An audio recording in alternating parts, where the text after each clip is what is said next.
Okay, this is our last video on the Europe region as part of Module 3.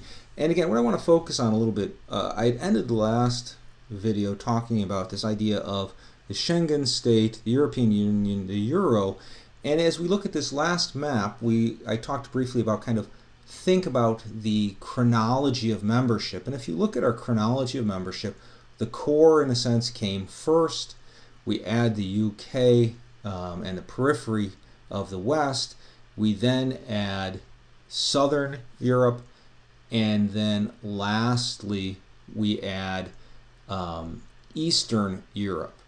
Now again, that kind of movement, that sequence, is also important in terms of the evolution and the development of Europe. This is the European Union should be considered an aspect of a consolidation of the region, an integration of the region. But there's a flip side to that has been developing rather rapidly in the last few decades, and that is the concept of devolution. And devolution means a state breaking farther apart. In other words, a state that is a large unit breaking into smaller units. And what you will note is that, in fact, today we have Northern Ireland, Scotland, and Wales in what is today the United Kingdom, all moving towards greater and greater autonomy, and in some cases towards independence. The same thing is true in the Iberian Peninsula, where Spain is continuing to have movements and referendums moving Andalusia and Galicia away from the centralized government. These ideas of devolution, or breaking the state, have a long history, but in the last century has not really been a significant aspect of the European landscape. Now, devolution can also be seen in, again, the Shatter Belt, and I want you to think about the Shatter Belt as you read the text. Shatter Belt meaning a series of states that have come into being, larger states, and through conflict have essentially broken into smaller and smaller states.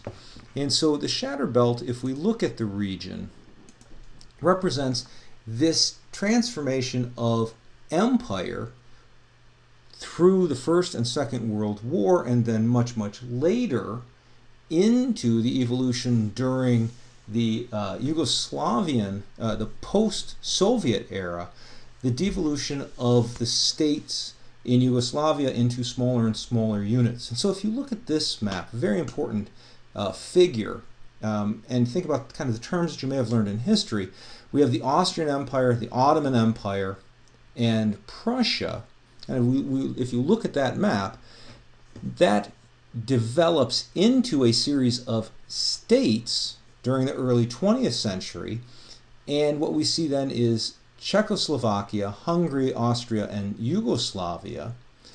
But then at the end of the Soviet era, especially the divisions of Yugoslavia, and you'll notice that you have Slovakia, Croatia, then Bosnia and Herzegovina, Montenegro, Albania, Macedonia, all kind of, and Kosovo, all kind of evolving, or in fact devolving, as ethnic conflict, religious conflict, historical conflicts produce these increasingly contested ethnic areas.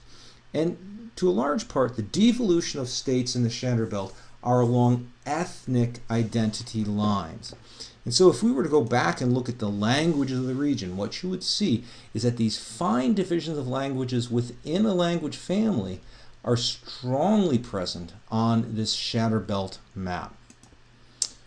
Now, if we take it a little bit further, if you look at the ethnic landscape across what was the Yugoslavian landscape, what we see here is in Slovenia, what became Slovenia, largely ethnic Slovene. If you move into Croatia, largely 90% ethnic Croats. As we move into the Serb region, vastly Serbian. Macedonia, ethnically Macedonian. Kosovo, now Kosovo became an incredibly destructive military conflict, and in fact pulled the United States into it, especially in the area around Kosovo. And what you'll notice here is you have ethnic Albanians, to a large portion, that are Muslim, but in the dominant Serbian region, essentially Orthodox and ethnically Serbian. The problem is that this border did not reflect the distinction, the ethnic distinctions in the region. So as you read the last parts of the Europe section in the text, think about those forces that are working to integrate Europe, that is to, in a sense, produce a super-national landscape, and those forces that are acting to devolve the region, in other words, to break it apart into smaller and smaller aspects. So with that, again, finish the readings, and now you should be ready to take the chapter quiz. We'll see you next time.